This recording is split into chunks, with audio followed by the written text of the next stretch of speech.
दुकान का शटर आधा गिर चुका था, लेकिन वो आदमी अब भी बाहर खड़ा था, हिलने का नाम नहीं ले रहा था। उसकी आंखें सीधे मेरी ओर देख रही थीं। मैं जैसे ही उसके पास गया और पूछा, भैया क्या चाहिए? उसने थोड़ा झिझकते हुए कहा, बस 5 मिनट दे सकते हैं।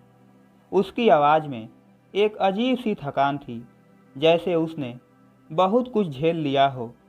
मैंने थोड़ी गहरी सांस ली और शटर को थोड़ा ऊपर कर दिया।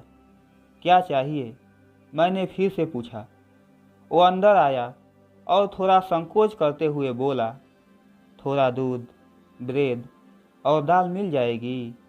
मैंने बिना कुछ कहे सामान निकाल कर काउंटर पर रख दिया और कीमत बताई।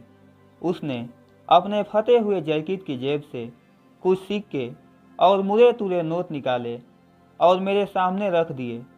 रकम पूरी नहीं थी। मैंने सामान की तरफ देखा, फिर उसके चेहरे की ओर। वह घबराया हुआ लग रहा था, जैसे डर हो कि कहीं मैं मना न कर दूं। मेरे मन में एक पल के लिए कठोरता तो आई कि अगर मैं हर किसी को उधार देने लगूं तो दुकान कैसे चलेगी। लेकिन अगले ही पल मैंने उसके सूखे होठ और अंदर धसी आंखों को देखा और फिर मैंने हल्की आवाज़ में कहा, कोई बात नहीं, बाकी पैसे कभी दे देना। वह चौंक गया, उसकी आंखों में आंसू आ गए। उसने मेरी तरफ देखा और कांपती आवाज़ में कहा, आपको नहीं पता कि आपने आज मेरे लिए क्या किया है। मुझे कुछ समझ नहीं आया। मैं कुछ पूछता इससे पहले ही वो जल्दी से सामान उठाकर बाहर निकल गया। रात को घर पहुंचकर भी मैं बेचैन रहा। वो आदमी कौन था? क्या सच में उसके पास पैसे नहीं थे? क्या वह अपनी मजबूरी के चलते मदद मांग रहा था, या फिर यह उसका रोज का तरीका था? अगले दिन सुबह जब मैंने दुकान खोली तो मेरा ध्यान बार बार दरवाजे की तरफ जाता रहा, शायद वो वापस आ जाए। परंतु पूरा दिन बीत गया, लेकिन वो वापस नहीं आया। तीसरे दिन जब मैं दुकान खोल रहा था तो अचानक देखा कि वही आदमी सड़क के उस पार खड़ा था, लेकिन आज वो अकेला नहीं था। उसके साथ एक महिला थी, जिसकी आंखों में गहरी थकान थी, और साथ में एक छोटा बच्चा जो बेहद कमज़ोर लग रहा था, लेकिन उसके चेहरे पर एक अलग तरह की भावनाएं थीं, थोड़ा संकोच, आभार और एक अजीब सा डर। मैं अभी उसे देख ही रहा था कि सड़क पार करके वो झिझकते हुए मेरी दुकान में आया और अपने हाथ में बढ़ा हुआ एक कपड़ा मेरे सामने रख दिया। उसमें कुछ सिक्के थे। ये पैसे लौटा रहा हूँ, उसने कहा।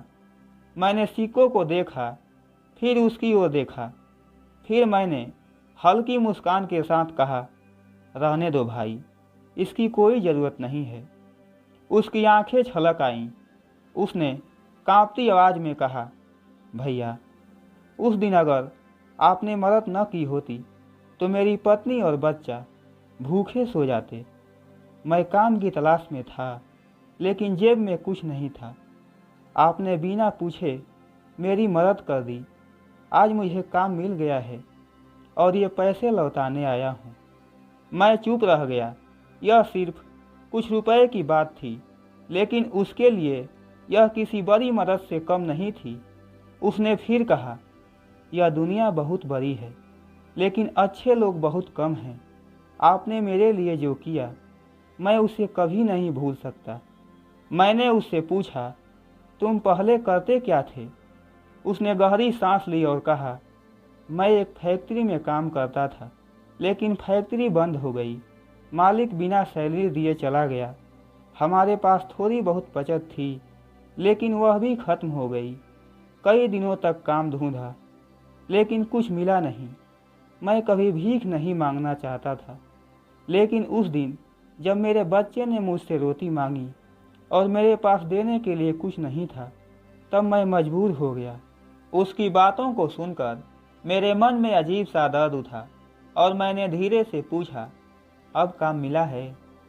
उसकी आंखों में हल्की सी चमक आ गई। एक होटल में वेटर का काम मिल गया है। पैसे कम हैं, लेकिन अब घर में खाना तो आ रहा है। मैंने उसकी पत्नी की ओर देखा। वह चुपचाप खड़ी थी, लेकिन उसकी आंखों में कृतज्ञता झलक रही थी। अगर कभी ज़रूरत पड़े तो आ जाना, मैंने कहा। वो आदमी कुछ कह नहीं पाया, बस उसकी आंखों से बहते आंसू ही उसका जवाब थे। मेरे प्यारे दोस्तों, ये कहानी आपको कैसी लगी? आप अपनी राय कमेंट बॉक्स में दे सकते हैं।